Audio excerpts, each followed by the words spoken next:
Good afternoon. Wait a minute, we'll get that even better. Good afternoon. Wow. I told you it wasn't going to be quiet, didn't I? Yeah. It is my honor and privilege to welcome you all here on behalf of the family and friends and the Mesquite United Methodist Church to celebrate the life of Earlene Kay Smith. So welcome. Earlene's a very special lady, but if she wasn't, y'all wouldn't be here, right? She's a very special lady, and the short time that I got to know her just made such a difference in my life personally, and so Walt and family, it is an honor to be able to do this for you. I'd like to start by reading the obituary that was done on her behalf. Earlene Kay Smith, 72, of Savannah Lakes Village in McCormick, South Carolina, wife of Walter Smith, died Friday, March 4th, 2022, at the Renaissance in Due West, South Carolina. She was born in Zanesville, Ohio, to the late Earl Edward Alton and Betty McComb Alton. Mrs. Smith retired from Southwest Medical and was a member of the Mesquite United Methodist Church. She enjoyed traveling, playing golf, playing with our dog Scout, working with her flowers, target shooting, and spending time with her family.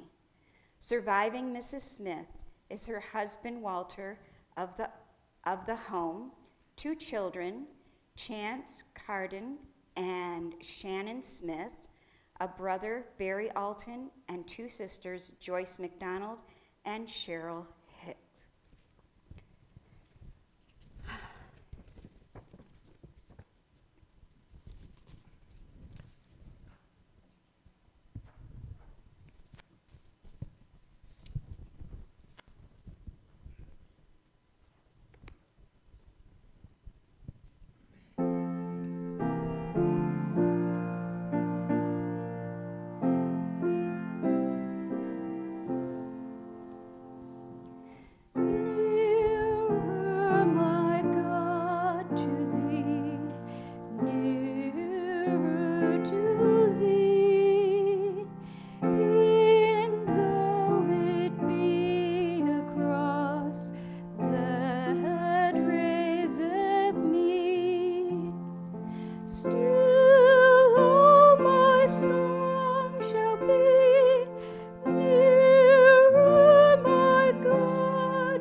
Our Old Testament reading comes from Ecclesiastes 3:1 through 14b.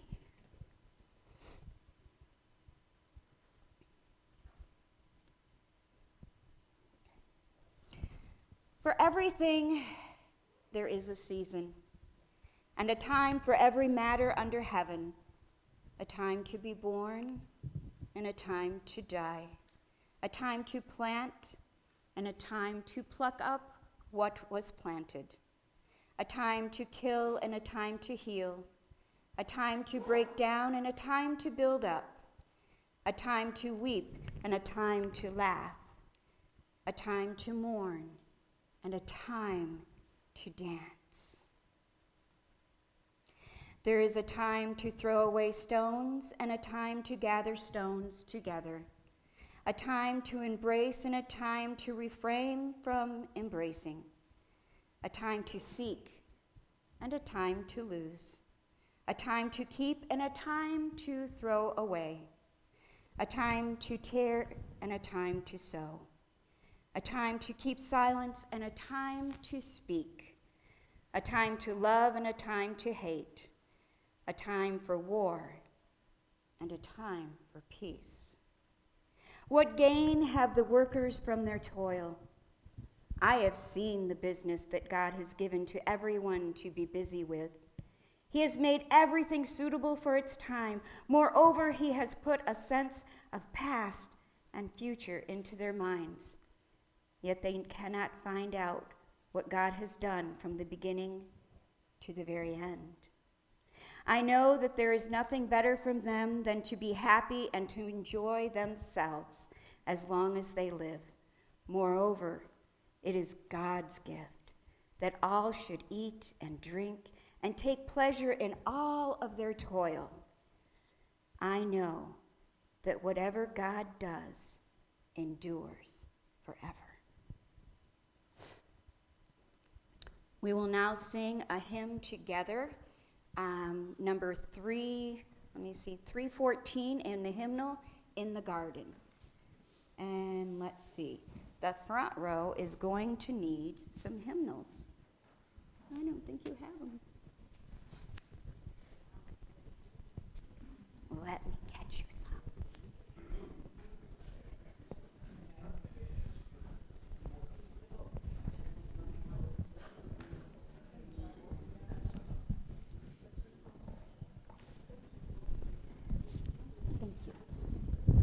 Thank you. Okay. Do you have enough? Well, see, now you don't need them. There you go. There you are. There's one for you and for you. We're so not used to having people in the front seats. Nobody likes to sit up here. My goodness. I know, I'm the one. I know.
And now I'd like to share Philippians 4, 1 through 9.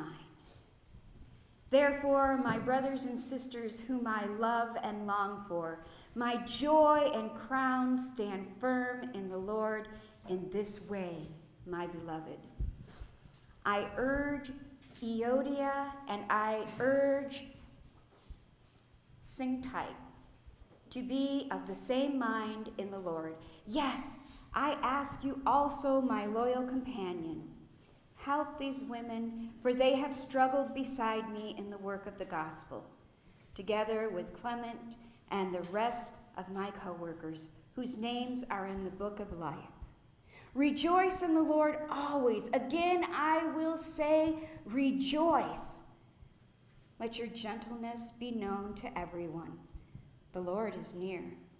Do not worry about everything, but in everything by prayer and supplication, with thanksgiving, and let your requests be known to God. And the peace of God, which surpasses all understanding, will guard your hearts and your minds in Jesus Christ.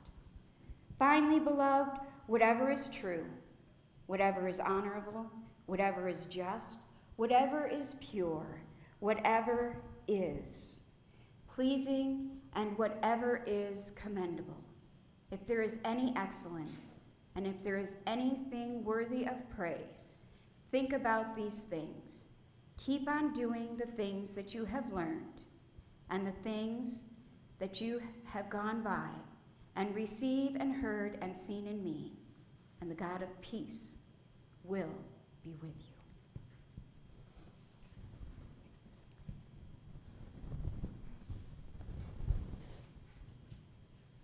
Earlene, as I said, was a very, very special lady. And when I read from Philippians, and I read about don't worry about everything, and let your gentleness be known, I don't think she worried about much.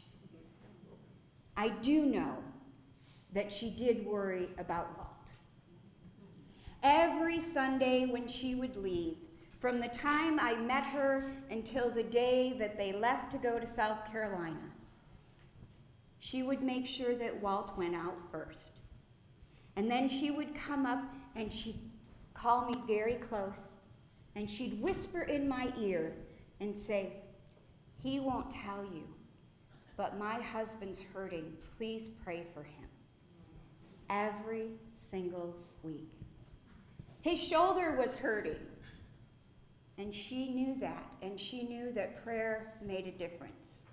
Another wonderful thing for me with Earlene is when I first met her, it only took, I think, 1 week. The first week, she decided she just loves everybody anyways. But she would come up, and she would sit there, and she'd talk to me, and she'd rub my arm, and she'd say, "I just love you." And she'd just keep rubbing until the conversation was over. And I will tell you, the worst day ever was the first day back to in-person church. And she went to hug me, and I said, "You're not supposed to do that, but if nobody's looking, you can hug me." And so she gave me a great big hug, and Walt called her. "Now, Earlene, you're not supposed to do that." And she just looked at him, and she looked at me, and she gave me that impish smile that says, "Don't worry about it." Yeah, that's how she was. She would come in my office. It wouldn't matter when it was. If the door was open, which it usually is, she'd walk by, and if she noticed me, she'd come running in. Not just walking, not just sauntering. She'd come bounding in and just wrap her arms around me and love me. Just hug after hug. And then she would always say, "I really love you." Just kind of nonchalantly, that's what she would do. One Sunday when Walt was liturgist, oh my goodness, I don't know what we were talking about, but whatever it was, it touched her heart to the point she yells out, "I love my husband." Yeah, And poor Walt is sitting up here in front of everybody going, how wonderful. Wouldn't that be great if everyone would be willing to do that in the middle of the pastor's sermon? Hey, pastor, I love my husband. I love my wife. Now that's a Jesus thing. And she was full of the Spirit. She would come in and tell me when they were going to go horseback riding. And then she'd say, if they didn't get to go, we didn't get to go, but we got to do this. There was no disappointment in this lady's life. If you didn't do this, there was something else you got to do, even if it was walk the dog. And she loved Scout. Scout was her little guy. And she'd bring him in and cuddle him like her own little baby. And she'd say, this is Scout, and he's a good dog. Well, I was grateful because sometimes not so good dogs come in. But Scout was a good dog, and she made sure I knew that. And when she'd get a new shirt, one from the golf course or whatever, she'd make sure she came in and said, I got a new shirt today. 9 times out of 10, it was red. And it was sparkly, because she loved red and sparkles. So I have underneath my robe, I have red and sparkles, because I know she's watching. So I have to do a really good job. Earlene, when she came to this church, it only took her 2 seconds to help with something, with anything. She was there and she was ready to help. She was ready to jump in. She loved being in the kitchen. In the kitchen, there was lots of things to do. You could get somebody a cup of coffee. You could get them a napkin. You could just run up and give them a hug and say hi. She loved helping and doing things for other people. And her heart was so childlike. You couldn't help but want to hug her back. Earlene went through a lot of changes when she was here. Changes that went quite quickly. And as we watched her decline, we knew that we were taking care of her, but we also took care of Walt. And he was trying to take care of all of us. I told him when he started seeing the church people come in, he goes, wow, there's more people. I said, see, we like you more than cleaning the yard. We want you to be here. We want you to see how loved you and Earlene have been and will continue to be. And what makes my heart happy is you keep telling me, and you just keep it up. Don't you stop. You know, we are still members of this church. Don't you forget, we still belong here. Yes, you do. You and your family and your friends, you still belong here. Earlene would love to just sit and chat. She'd come in the office and Walt had something to do. Did you know they were always together? Yes. Never apart. And he told me, he goes, you know, we've never been apart. And I think, Bob's going on vacation next in another week. Never apart. But they were newlyweds. They were wonderful to watch together. And she would just come in and sit and talk about her day. Whatever that was. She would talk about breakfast. She would talk about Scout. She would talk about what Walt and her were going to do, where they were going to be, and when they were going to go on vacation. I know the last vacation that was planned, but you didn't quite get there, was Hawaii, a place that was very special to both of you. All of these beautiful, beautiful pictures from Hawaii. And it was so exciting to hear her have something that she could still look forward to. She still knew who she was, who we were, all of us. And she would talk about these things. And as time went on, and we lost small pieces of her, but all we lost were the memories that she had. We never lost Earlene. While she was here, she was joyful. She was excited. It didn't matter if she understood what was happening. Walt said, well, maybe, I said, you bring her to church. She needs to be where she's happy. And she would sing. It didn't matter if the words matched. Didn't matter if the tune matched. She was happy. And it makes my heart happy to know that of all places that you've been, this was one of her last happy places, other than with you. She will be missed. She is greatly loved. And, you know, when you talk about her, you can't help but smile.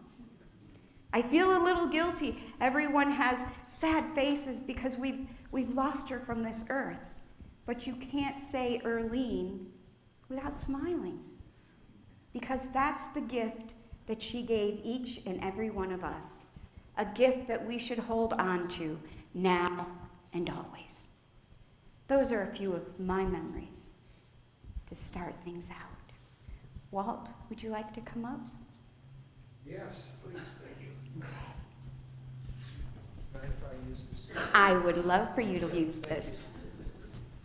Good afternoon, and thank you so much for coming.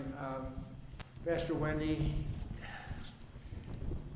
you and this church meant so much to us, and I really appreciate this very much. I'm going to read a little bit because I'm not firing on all 8 cylinders right now. This just really hit me today, big time. When you deal with somebody who has Alzheimer's, you grieve daily. It just happens. But today is a tough day for me, so bear with me. Earlene and I met on Thanksgiving Day in 2016 at the Glen Eagles. They wouldn't let me in because they were full and I would take up 2 seats, so I sat at the bar. So there was this lady 2 seats down from me, started talking to me. I had no idea who she was, you know, and so after she went to dinner, and it so happened her stepdaughter was the chief waitress there. So she said, that's my stepmother, you ought to call her. So in a couple of months, they said, did you call her? I said, no. So I finally called her, and I went down there, and so and we met, and we eventually got together. And 6 years with Earlene were the happiest years of my life. I've been through my share of issues, like most people, and as Pastor Wendy said, we were inseparable. We absolutely were inseparable. We would do everything together. It didn't matter whether we were going to the grocery store to get gas or whatever it was. We had no drama. No drama. And there's not a lot of people can say that. There was never an unkind word between us, if you can believe that. We never said anything bad to each other about anything. And Earlene liked everybody. I mean, she didn't care who it was. She had no issues about someone's sexual orientation, their race, their ethnicity, their religion, whatever. She was completely blind to any of those types of things. And everywhere she went, she was comfortable. She was a character with character. It's the best way I can describe her. Our life was a blast from the get-go. I mean, we went to Europe. We went on a cruise. We went cross-country in the RV. We did trips. We golfed. We hiked. We would do 16 to 18 concerts a year, classical music concerts in a church. We always were part of the church. I'd like to share some of when I say she was a character with character, I'd like to share a few little things with you. When I first went to Vegas, Earlene had just gotten off work, and she worked at Southwest Medical. She showed up in her scrubs, Wonder Woman scrubs. Only she could get away with that.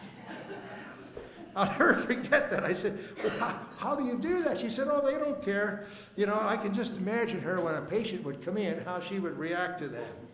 Okay.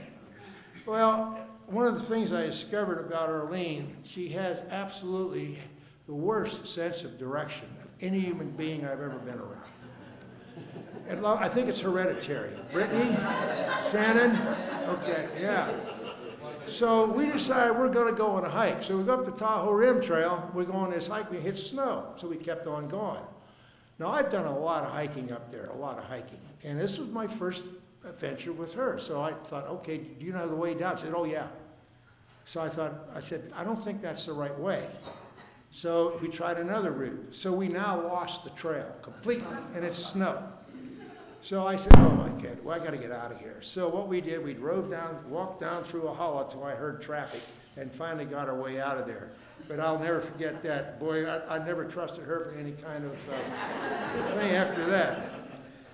She always had a bling hat on. Thank you, Shelley, for introducing her to the bling hat.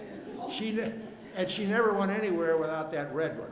And sunglasses and the watch, right, Angie? Okay.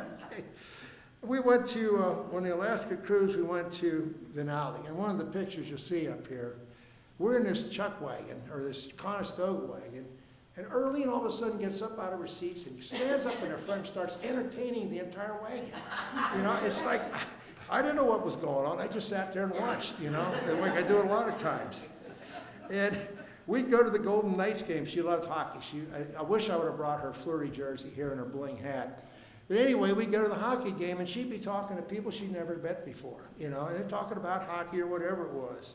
At the UNR football games, we had season tickets on the 45-yard line. And we got in there the first game. The first game, she got into bantering with 2 rows of people. And this went on game after game after game. In the last couple years, she did the same thing. I mean, they knew her, they knew who the heck I was.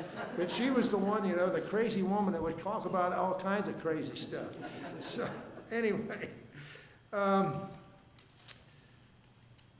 One of the things about Earlene was I would lose her constantly. There was 4 keys: dogs, babies, police officers, and veterans. Okay? I'd be going, so where's my wife? We were at Area in Las Vegas. It's a new hotel, and there's a lot of people. I said, oh my gosh, where is she? I found her talking to the security guard. You know? It happened on a regular basis. Anyway, she stopped the 3.5-hour Nevada Day parade. Now, I'll preface this, we had a couple beverages before this, okay? She ran out and hugged a Korean War veteran, stopped the parade. I'm sitting there, oh my God, the sheriff's coming out there, you know? Then she went, she came back, and then we tried to talk the sheriff into taking her riding a motorcycle.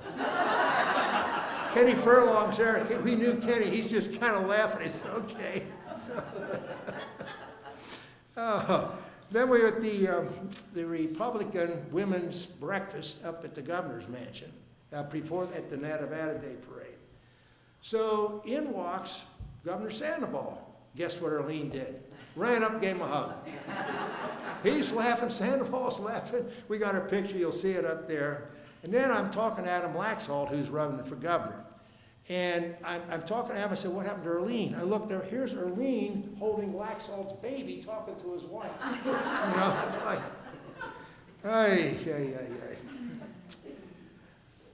On the RV cross-country trip, which was one of the highlights of our life, we went around the country for 3 months, and we had a blast in the RV parks. Our dog Scout met a lot of other dogs, but Earlene would go around and talk to people all over the place. She made friends all over the United States in many, many RV parks. It was so much fun. You know,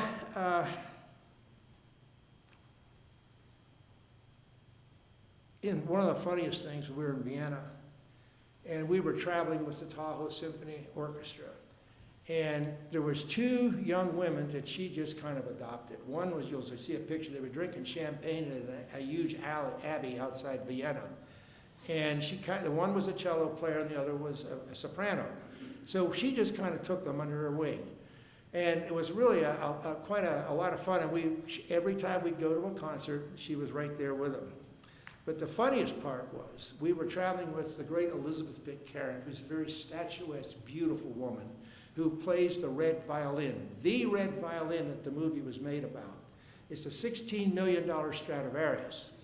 And she's a very proper lady, but she has some fun. So anyway, we're having dinner and just goofing around, and they had this group playing.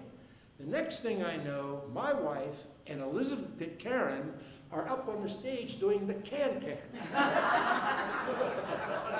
I don't think Elizabeth initiated it, okay?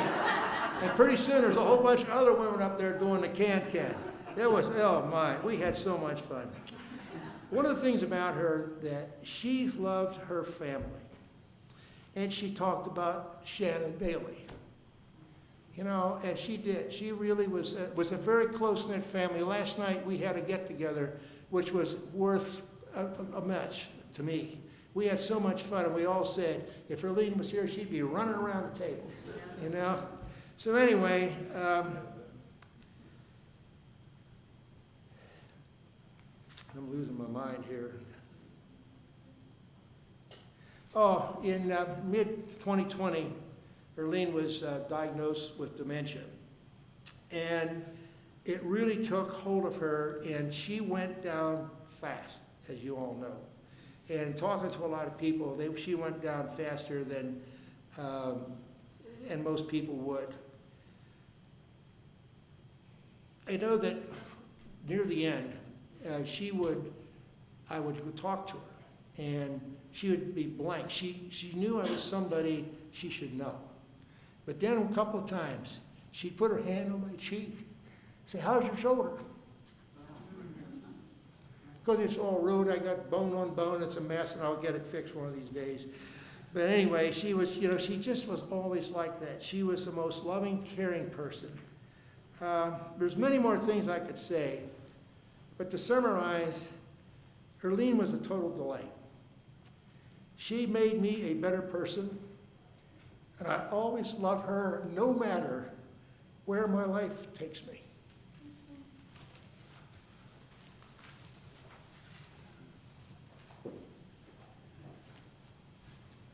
Is there anyone else from the family that would like to share?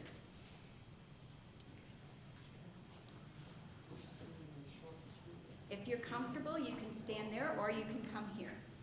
Come on up. Come on up. I'm a little short, yeah, I am. Everybody's a little short. I'm so surprised in the short time that Pastor Wendy knew my sister, that she captured the essence of her so directly. She loved and cared for every single person that she ever met. And she, as Walter said, she cared so much for her family. And I'm trying to think of anybody. There is no one that I've known for 72 years who I've never had a harsh word with. Never. Never. My sister is not gone. Walter, you said if she was there, she would have been running around the table last night. She was. Well, here, she's got her eye on me now to make sure I don't fall off the stage. So, you know, it's just really the essence of her has been captured so greatly by everybody here. We all know her, and it's just, all you have to do is say, it was my sister Earlene, and she loved. And she loved us better than anyone that I've ever met in my life, I'm sure. And I have to thank her because she blessed us with Walter. Thank you, Walter. What a gift. And the two of you were just such a joy to see together, you know. The oldest teenagers I've ever seen. Yes, the oldest teenagers ever. They were giddy. You know. And it didn't matter what we were doing. We always had time to get together. No matter how busy your life was, we always had time to get together ourselves and do different things. From day one that I met you, I knew through my sister that you had to be okay. Everyone was. But I figured that out for myself. My wife and the sons and daughters, everybody was loved just as if they were our own. And my sister just didn't know a stranger. Not at all. So, growing up with her and these two was tough because I was outnumbered. And believe it or not, it was her that was usually the instigator of all the evil that was directed towards me. They caused me to quit being ticklish. One day I had to stop. How that works. No more. I'm not. So, but I just always remember my sister, and I have little things around the house that I see, and I see them on a daily basis. And since she's passed, I still see them, and it still makes me smile. Just little gifts and things that she's given me, and I feel like she's still with me, even though she's gone, and I hope she's still with all of you. So, thank you. Thank you all for coming. Anyone else from the family that would like to share?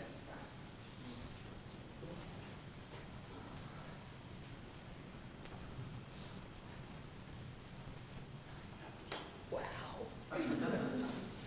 God, my mother was loved. She would be so happy to see all of you. Apparently, I know where the hugging comes from. I'm a big hugger, so you all are getting it when you see me. Yes, we're all hugging. I was told to be short and sweet, so that's what I'm going to do because it's. You do whatever you want. My mom was beautiful, wonderful, generous, amazing person with the best hugs. I'm going to do my best. We were all lucky to have her in our lives, and I was blessed to have her as my mother. Thank you all for coming.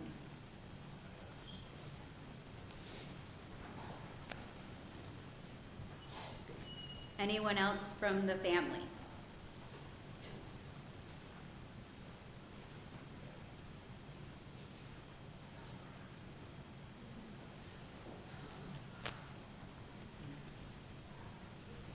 Hello, everybody. Earlene, I know her as Nana, and I am so grateful that she was a part of my life, and still is.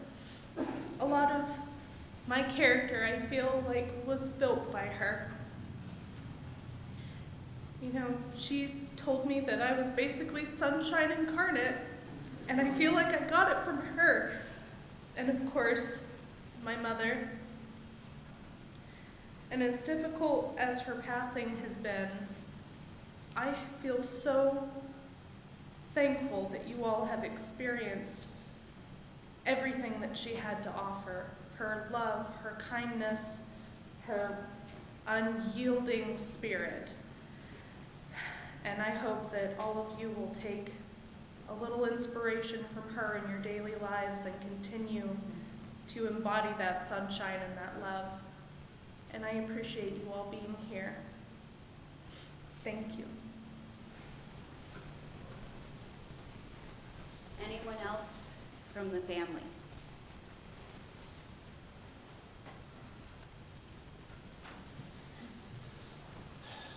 Hi.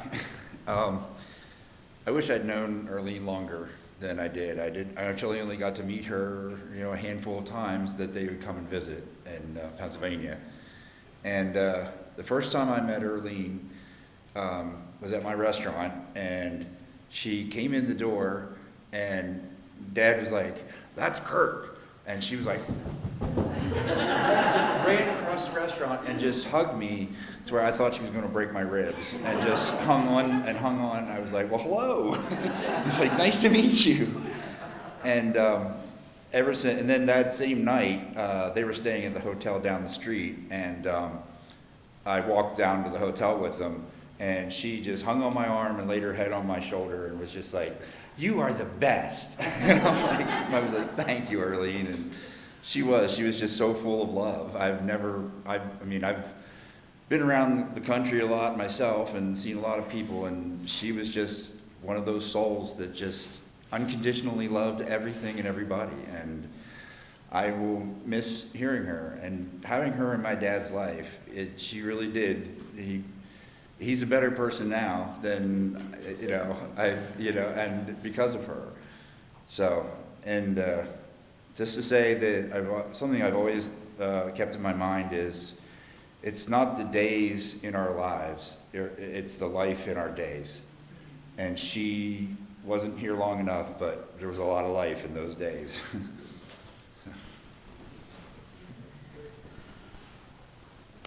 Anyone else from the family? I know that when Walt got sick, God brought family here. And that was a godsend, wasn't it? That was, oh my goodness, there couldn't have been any better timing. None at all. Walt got sick, and Earlene had already deteriorated quite a bit. And he was not feeling well, and he knew he needed to get medical care, and yet he knew he needed to take care of Earlene. And lo and behold, here you are. Here you are, and so he could get better, and she could be with someone that she loves so dearly. So what a blessing. What a blessing. I will have to share with you, this is about Earlene, but when Walt had that surgery, and I talked to him Sunday morning before church, and I said, "Hey, Walt, how are you?" He goes, "I am so good. I'm doing great." And I said, "Wait till tomorrow. That will be totally over." And it was. It was. Now I'd like to open up to friends of Earlene. Yes, please, come up.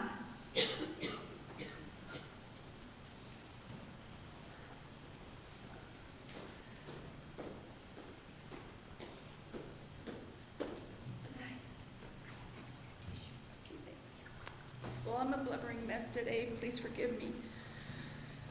This is my son, Jason, and I'm Tina. And Earlene and I were best friends forever, it seems like. I do have to say something about her hugs. There were so many times she would hug me, and she wouldn't let go, and I'm like, Earlene, I can't breathe. Okay. But I trained her when we were in the medical field together, and instantly we became friends because she had such a kindred spirit, such a kind heart. And I just don't think any one of my friends have ever or will ever love me the way she did, or I them.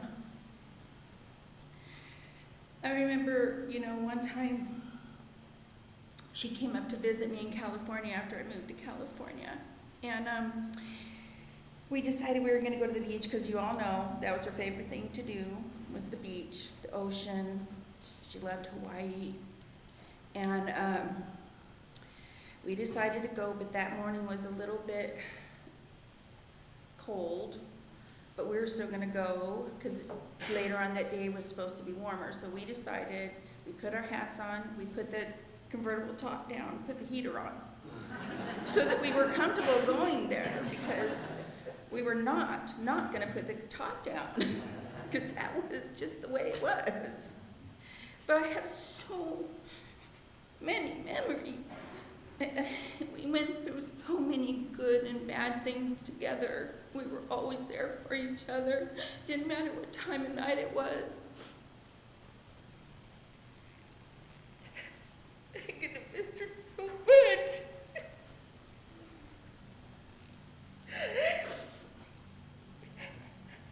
I am glad that she is where she is now, because she's not suffering anymore. But I didn't get to say goodbye.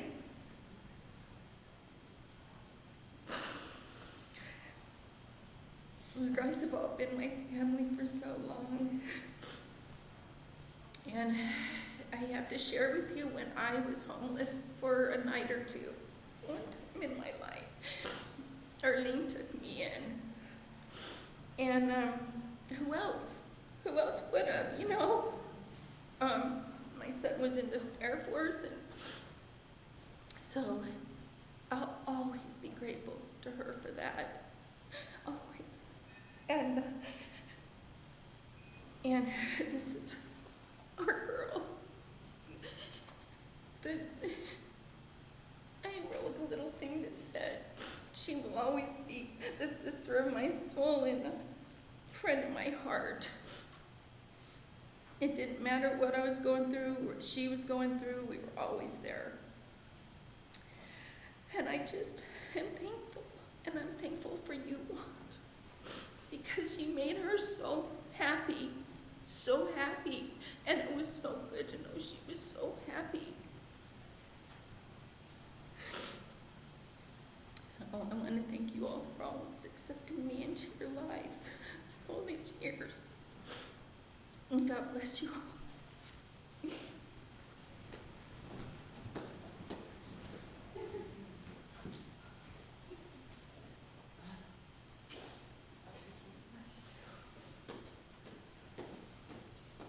Anyone else from the friends that's here?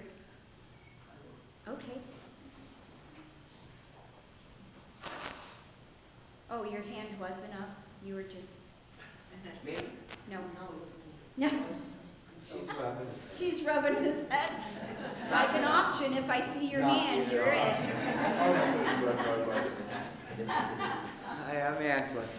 Earlene and I met, and it was just we used to ride razors with them and everything. And the one time I was just really kind of like, yeah. And we were coming back from a ride, and her bling bling hat came off, and we could not find it anywhere. So we're driving back, and here's Bull turns off to the golf course to buy her a new hat. She wasn't going to let her go without that hat. You know? And then there's a story that Walt doesn't even know. We used to go to the pool over there. And, you know, we were always together. Me and Earlene would be over there, and I'd be giving him some water at him, being obnoxious. I'm over there going, God, you got the greatest time. She's like, oh, Walt, and I'd splash Walt again. You know, we talked really good about you, but then I was, you know. So she was so happy, and just like, you never saw her not happy. She just always smiled. And those two, they made me sick, because I wish I could. There's not a lifetime I've seen something like my mother and father were like you guys. And never saw them argue. They were always happy, enjoyed every moment. And she enjoyed the simple things, just the simple things. Like you said, just being with Walt. Simple. No, you guys met for a reason at the time you did. And it was a beautiful thing, and she'll always be here no matter what. Thank you. Anyone else who would like to share? Come on up, Don.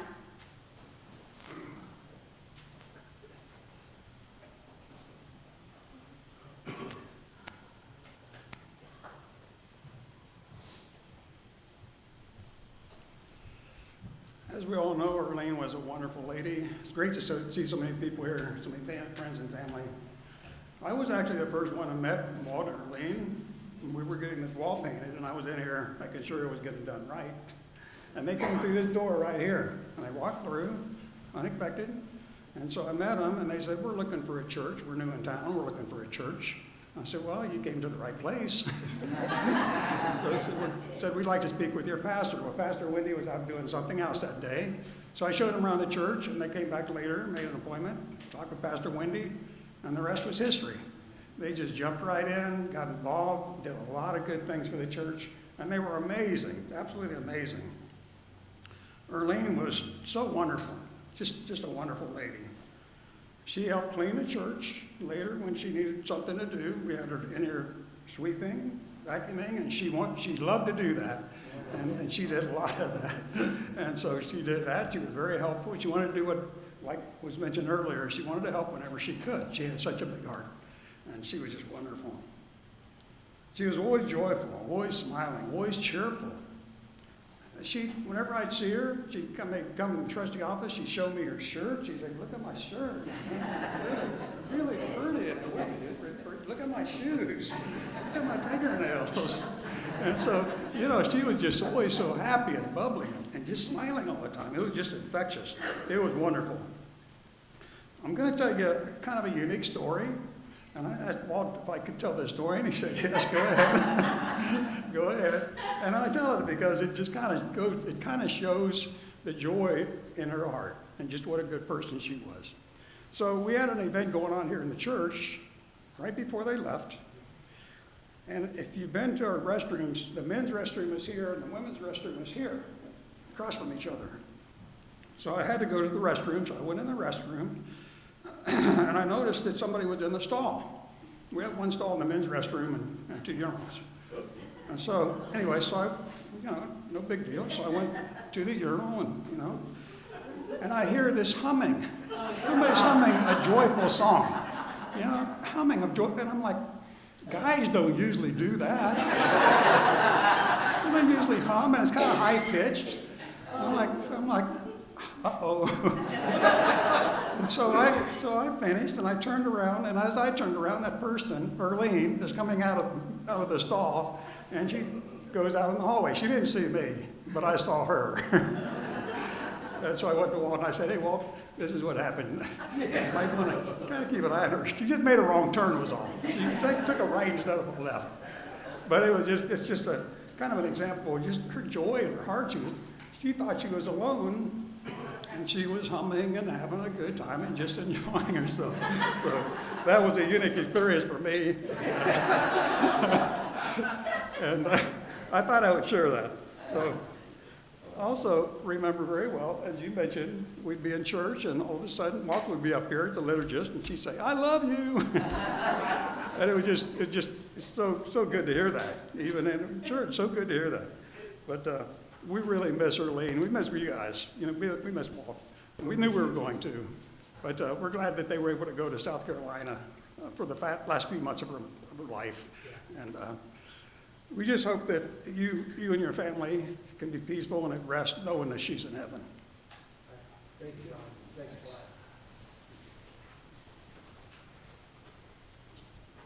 You did say she had direction problems. Yeah, you told us that, so this all makes sense. It's okay.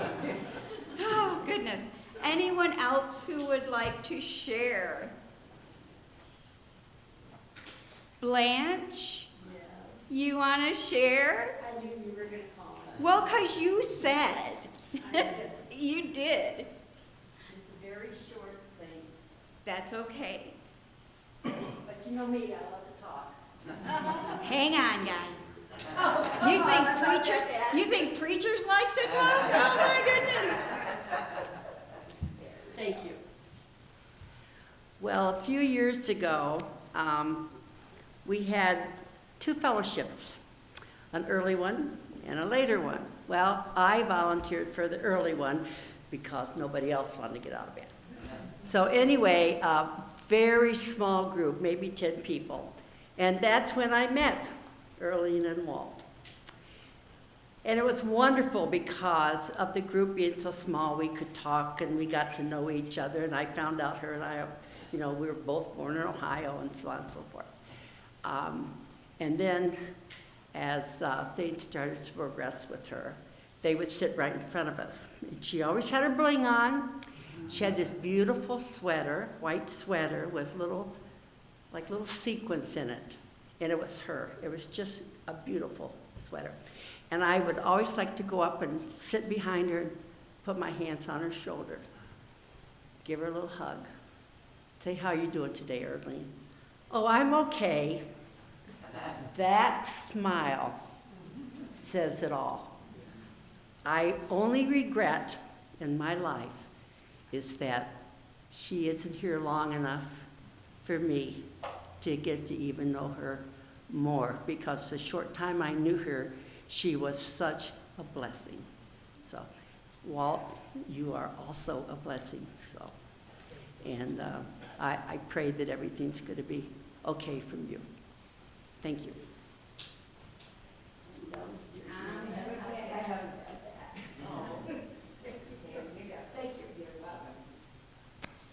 Anyone else who would like to share? Of course you can. I'll just stay right here. I don't know if you all know, but did you know that Earlene rode on a big old Harley? Because let me tell you, I wish I could have brought the pictures of their story. She was a happy lark, let me tell you.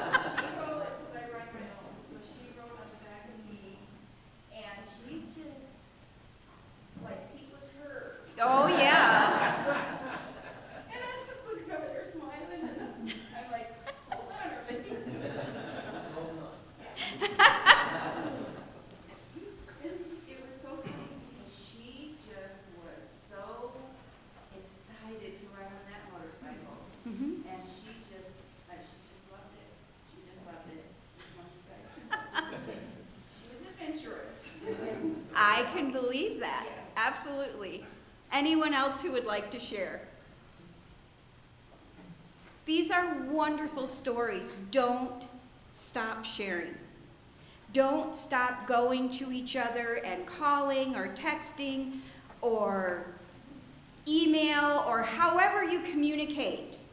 I don't know how many people still write letters. I know there's a handful, but keep sharing these memories.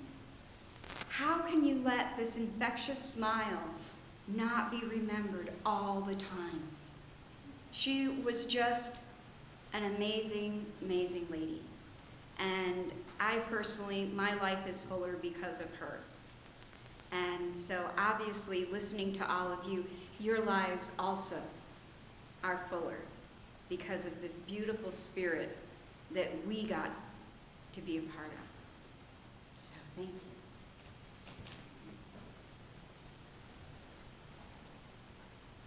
Oh, it's my turn again.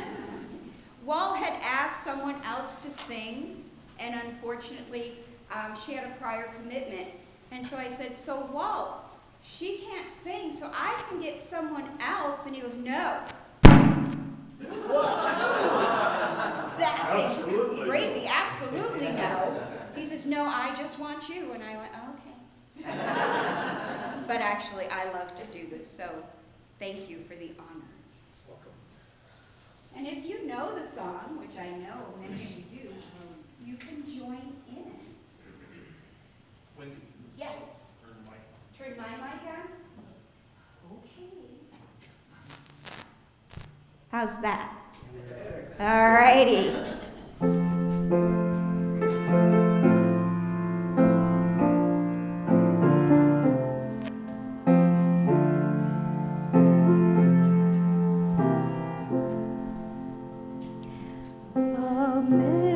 Amazing grace, how sweet the sound that saved a wretch like me. I once was lost, but now I am found. Was blind, but now I see. 'Twas grace that taught my heart to fear, and grace my fears relieved. How precious did that grace appear the hour I first believed. Through many dangers, toils, and snares, I have already come. 'Tis grace hath brought me safe thus far, and grace will lead me home.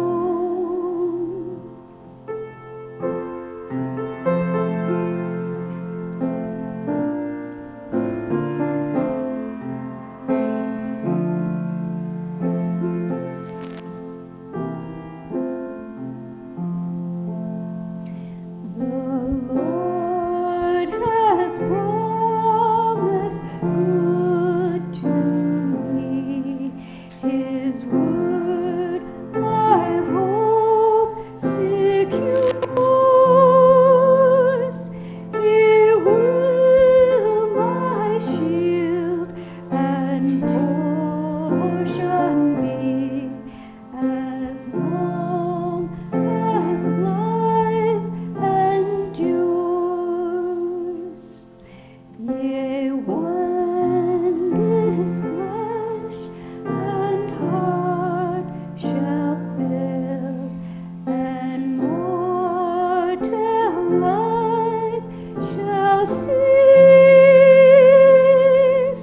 I shall possess within the veil a life of joy and peace. When we've been there 10,000 years, bright shining as the sun, we've no less days to sing God's praise than when we first begun.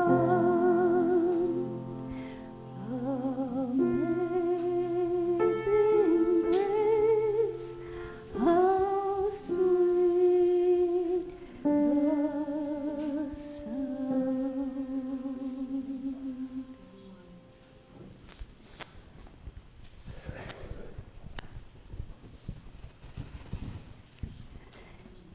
The video of life.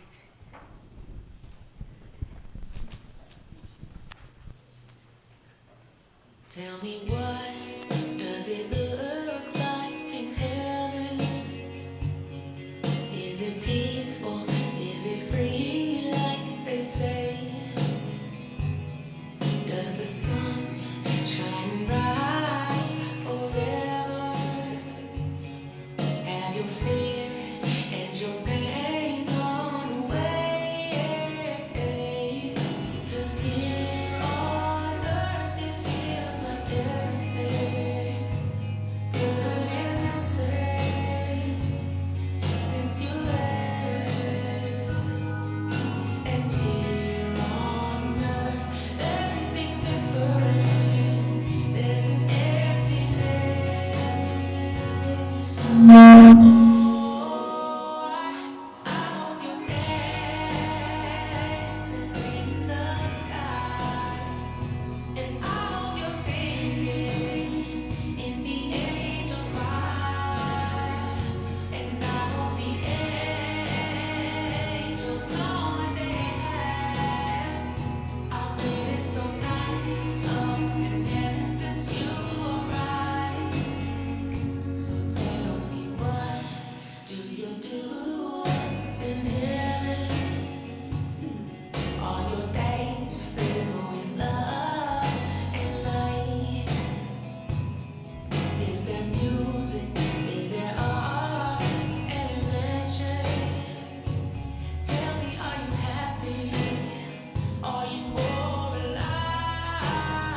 707.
Please join me. Bob, I'm going to use this mic. Okay? Thank you. Please join me now in an attitude of prayer.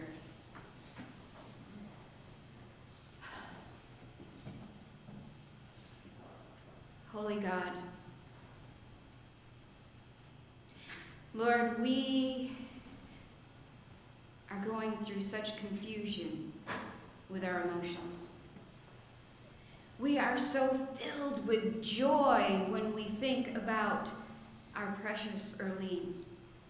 We are so filled with excitement. We're filled with this desire of, I want to be like that. I want to be like her. I want to have joy in all that I do. And even when something comes around that isn't exactly joyful, let me have joy anyways. That's what Earlene taught us. That's what she gave us. And that part of our emotions are soaring high. And yet, Lord, the truth is we're selfish and we want her with us. We want that ray of sunshine to be next to us every single day. We want to remember her alive, full of life, singing in places she might not have been, singing in places that it doesn't matter who's watching, dancing wherever she's at. What do they say, Lord? Dance like nobody's watching. That's what Earlene did. And they were watching because there was joy that came from her. She never knew a stranger. Everyone was her friend, and everyone was better for having met her, for having even shared a smile, a hello, or a hug. Their lives were better. Our lives are better. Lord, as friends and family go through the next weeks and months, I ask that you would wrap your loving arms around them, and that wrapping your arms around them, they would feel the hug of Earlene. they would feel that touch of love and peace, of joy that never ends. Lord, I ask that you would be with Walt. Take him through the difficult times. Help all of us to support him. Help all of us to lift him up. And Lord, help us to know when words are not necessary, just being near each other, just knowing that friends and loved ones are close by. Gracious God, when her friends and her family, when they think about her, may they smile. And if a tear should come, that's okay. Because tears don't come if you don't love. And my goodness, was she loved. Holy God, it's hard to let go. It's hard to say farewell. It's hard to go to the phone and pick it up knowing that she will not be at the other end. Or to send a text message and know that there will not be a physical answer. Lord, help us to be like Earlene. Help us to look at your creation and see her in it. Help us to smell a flower and know that she is part of that. Help us to watch and to see, to feel, and to know that Earlene is still very much around us. That she is running around each of us, keeping us safe and protected. Let us feel that touch and know your love. Because through our belief in Jesus Christ and his resurrection, we know without a doubt that we shall meet again. The circle of love will be unbroken. We will be together throughout all of eternity. And when we look at the stars at night, let us see that twinkling bling in that beautiful lady. God, be with us, strengthen us, give us peace, and give us hope. In the holy name of the risen Christ we pray. Amen. This concludes the service for today. I invite everyone to join us in the fellowship hall for refreshments afterwards, but I'm not going to give you the direct route to fellowship hall because I'd like to escort the family out into the narthex so that all of you can greet them, hug them, give them your best. And then if you go through that door and hang a left, go left, and then come down to the end of the hall and go right, you'll go right into fellowship hall. Don't go right or you're going to the bathroom. Okay? All right.